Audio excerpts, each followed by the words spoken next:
दोस्तों, मज़ेदार और रोमांटिक हिंदी कहानियाँ सबसे पहले देखने के लिए आप हमारे इस YouTube चैनल को सब्सक्राइब कर लीजिए।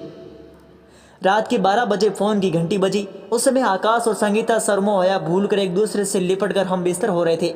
दोबारा फ़ोन की घंटी बजी। जब संगीता के कानों में घंटी की आवाज़ पड़ी तो वह आकाश से बोली, आकाश तुम्हारा फ़ोन बज रहा है, बजने दो, मुझे डिस्टर्ब मत करो। इसके बाद वे दोनों अपने काम में बिजी हो गए। कुछ समय बाद आकाश ने कहा, बहुत मज़ा आया संगीता। संगीता कुछ कहती उससे पहले फ़ोन की घंटी फिर बजी।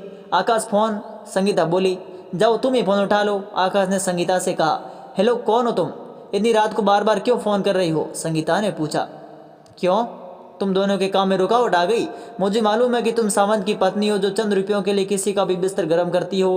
फ़ोन पर किसी की आवाज़ आई। क्या बकवास कर रही हो, कौन हो तुम? संगीता ने पूछा। बेशरम औरत, आधी रात को जिस शादीशुदा मर्द के साथ तुम रंगरेलियां मना रही हो, मैं उसी की पत्नी बोल रही हूँ। यह सुनकर संगीता चौंक गई। किसका फ़ोन है, किससे बहस कर रही हो? आकाश ने पूछा। तुम्हारी पत्नी का फ़ोन है, संगीता इतना ही बोल पाई। आकाश ने चौंकते हुए कहा, क्या कल्पना का फ़ोन है? पहले क्यों नहीं बताया? लाओ फ़ोन दो। हेलो कल्पना। हेलो मैं कल्पना। और कुछ बोलते बोलते वह चुप हो गई। आकाश चौंक पड़ा। क्या बात है कल्पना, क्या हुआ? घर में सब ठीक है ना? प्रतिमा और सुमन की तबीयत जल्दी बताओ। उसने कई सवाल एक साथ पूछ लिए। कल्पना की सांस फूली सी लग रही थी। वह धीरे से बोली, आप जल्दी से घर आइए, अब मुझ में इतनी हिम्मत नहीं कि फ़ोन पर बता सकूं। ठीक है कल्पना, मैं सुबह होते घर पहुंचता हूँ। आकाश फ़ोन रखकर सोच में डूब गया।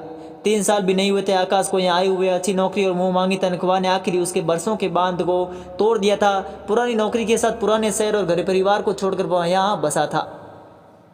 पत्नी कल्पना ने कई बार समझाया, 2 जवान बेटियों के साथ भला वह नौकरी, पैसा और कैसे संभाल पाएगी, सब अकेले ही। लेकिन आकाश पर एक ही धुन सवार थी कि किसी भी तरह अमीर बनना है।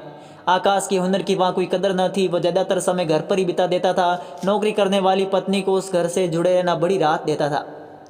बेटी को स्कूल लाने व ले जाने की जिम्मेदारी आकाश की थी, साथ साथ सब्जी भाजी और राशन की जिम्मेदारी भी। कुल मिलाकर एक खुशहाल परिवार था। लेकिन उस खुशहाल माहौल में पहला कंकड़ उसी दिन पड़ गया था जिस दिन आकाश के पड़ोसी राजकुमार अपनी नई मोटरसाइकिल ले आए थे। राजकुमार एक ठेकेदार था। हर साल लाखों रुपए का मुनाफा और मुनाफे के साथ साथ मशहूर हो गया था। उसका नाम। राजकुमार की दौलत आकाश को अंदर ही अंदर कहीं चुप गई थी। एक दिन आकाश अपनी सारी जमा पूंजी जोड़ने बैठा। कल्पना, कल्पना कहाँ हो तुम? कपड़े सुखा रही हूँ, कल्पना ने कहा। कपड़े सुखा कर जल्दी आओ। हाँ सुनो, आज तक मैंने तुम्हें जितने भी रुपये रखने को दिए हैं वो सब लेकर आओ। अब इन पैसों से क्या करने का इरादा है तुम्हारा? किसी के बहकावे में आकर ज़्यादा मुनाफा जोड़ने के चक्कर में नहीं आइएगा। अमीर बनकर ऐशो आराम में अपनी ज़िंदगी बिताना मेरा सपना है। मैं तुमसे बहस नहीं करना चाहती, तो तुम अपने मन में ठान लिया है वह सब करो, लेकिन अपने हद में रहकर। आज आकाश एक कंपनी का एमडी है, गाड़ी आलीशान, घर चपरा सब कुछ है उसके पास, लेकिन उस सुविधाओं का मजा उठाने के लिए उसका परिवार साथ नहीं है। जिनके लिए सब किया वो अपनी ज़िंदगी के नियमों को लांघकर उसके पास रहने नहीं आ सकते, सिवा 30 त्योहार के। आकाश ने शहर के उस लोगों से धीरे धीरे अपना मेलजोल बढ़ाया और वह एक बियर बार में पार्टनर बन गया और वहाँ रुपयों की बारिश होने लगी। आकाश अपनी सोच से बाहर निकला। आखिर घर में क्या दिक्कत हुई जो कल्पना उसे फोन पर बताने के लिए हिम्मत न कर सकी। आकाश ने अपने मोहल्ले के करीबी दोस्त से वादा कर लिया था कि उसकी गैर हाजिरी में वो उसके घर पर नजर रखेगा और बीवी बेटियों की खैर खबर लेता रहेगा। कहीं उसने दोस्त के घर में कुछ गड़बड़ तो नहीं की होगी या बाहर का कोई। दूसरे दिन आकाश घर पहुंचा। घर पर नौकरानी के सिवा कोई नहीं था। उसने बताया, साहब कल्पना मैडम और प्रतिमा बेटी किसी डॉक्टर के पास गए हुए हैं, वे लोग आते ही होंगे।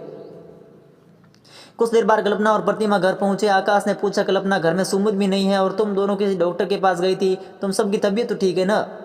प्रतिमा तो अपने कमरे में जा, मैं इसका चेकअप कराने गई थी, कल्पना दुखी लहजे में बोली। चेकअप कराने क्यों?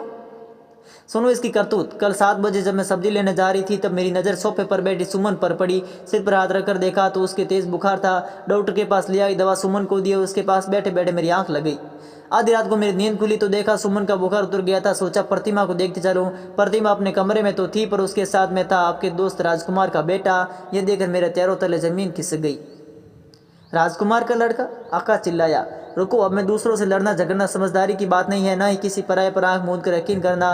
सुमन और प्रतिमा मेरी एक बात नहीं सुनती, उल्टा तुम्हारी तरह मुझे डांट देती है। आजकल घर में जो कुछ भी हो रहा है तुम्हारे बुरे काम का असर है। दोनों जवान बेटे मेरे हाथ से निकल चुकी है, उन्हें सही राह पर लाना तुम्हारी जिम्मेदारी है।